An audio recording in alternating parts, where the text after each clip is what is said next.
Hi guys, my name is Dr. Chandrasekhar, Professor, Department of Mechanical Engineering, SJVIT, Bangalore. We are all welcome to 4th semester student for the lab Mechanical Measurement and Metrology lab.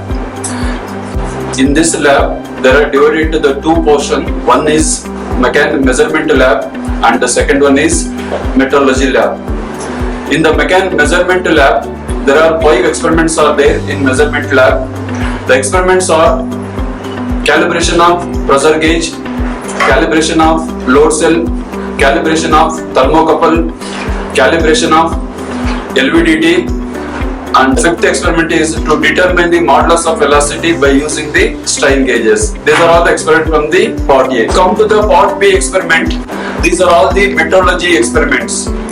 From these metrology experiments, the experiments are in metrology: measurement using optical projector, measurement of using sine center, sine pot, measurement of alignment using autocollimator, measurement of cutting tool force using lathe tool dynamometer or drill tool dynamometer, measurements of screw thread parameter using 2-wire or 3-wire method. Experiment number 6, measurements of surface roughness using tally surf, equal calibration of micrometer using slip gauges, and experiment number 9 is measurement of using optical flats. These are all the main experiments used in the mechanical measurement and metrology lab. Come to the part A experiment. The part A experiments are related to the calibration experiments.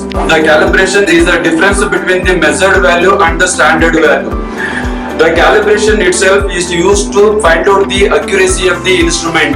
The accuracy can be means you have to measure the accurate value of the instrument. In the calibrations of first experiment is the calibrations of pressure gauge, calibration of a thermocouple, and calibration of LVDT, calibration of load cell, and determination of modulus of velocity of a mild steel specimen using the strain gauges. Okay. Now come to the experiment number 1. This is the experiment for the load cell. These are the main important connections for the load cell. According to the color, you have to connect the wire to different connections, and it is connected to the gauges. And these are all weights. And all the weights you have to measure up to the 1 kg, 2 kg, 3 kg, 4 kg, and up to 8 kg. You have to calibrate the weights. Okay. Before start the experiment, first you have to set the 0 in the instruments. Then after the setting of this 0, at least you can warm up the instrument to take the more than 15 minutes you have to. After the 15 minutes you have to take the experiments. Okay. Then you suppose you have to give the first trial of the experiment. Before put the weight on the instrument, first set the 0. Okay. Set the 0. Then first setting the 0 from the dashboard, then after they put the weights on the instruments. Okay. Then after the put the weight, note down the readings. What is the first one, and what is this is the actual value, and this is the measured value. Then find out the values of the error. Then after this one error, you can find out the what is the value of the percentage of error. That is means actual value minus initial value divided by actual value into 100 to get the percentage of the error. This is the common procedure to take the readings from all the trials. Okay. Then after taking the readings, you can draw the graph versus VI versus VM. That it means indicated value versus actual value. And one more, you have to draw the percentage of errors graph. By using all the readings, you can draw the two diagrams. One is VA versus VI, and another one is VA versus the percentage of error. Start the readings. Okay. First take the weights. Put on this one.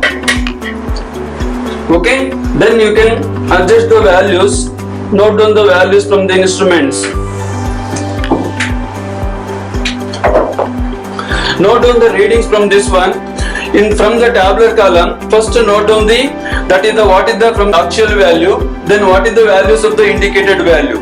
Then you can compare these two values, that is mean by a error, indicated value minus of actual value. Then come to the percentage of error, that is the VA minus VI divided by VA to calculate the percentage of the errors. Okay.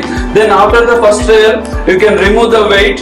Then you can take the one more weight, put on the instruments. Then note on the readings from the same procedure from compared to the first one. Note on the readings from the instruments. Then after this, you have to put the one more weights. Then same procedure you have to note on the readings from the instruments. So the experiments we can conduct it one by using the different weights. Then finally complete all the 6 to 8 trials. Take the readings of these two values. You can find out the first error. Then after the percentage of error. The formula for the error is that is the VA minus VA, actual value minus indicated value. Then you can find out the percentage of error. This actual value minus indicated value divided by actual value into 100 to can get the percentage of error. Okay, then after this one you can draw the graph, that is the VA versus VA, means actual value minus indicated value. This graph indicates the what is the percentage of errors from the occurring from the instruments. That is the main purpose of calibration of this load cell is used to find the accuracy of the instruments. Then conclusion of these experiments, it is the main purpose of using these experiments used to convert the force or weight can be converted into the electrical signals. Okay, the main concept of using of the load cell. The following Viva questions are asking in the examination: what is a load cell? What is the purpose of a load cell? What is the unit of the weight? Or what is the unit of the force? What is the error? What are the types of error? And what are the calibrations? What is the purpose of using calibrations? And what is the definition of calibrations? These are all the Viva questions asking in the calibration of the load cells. Thank you.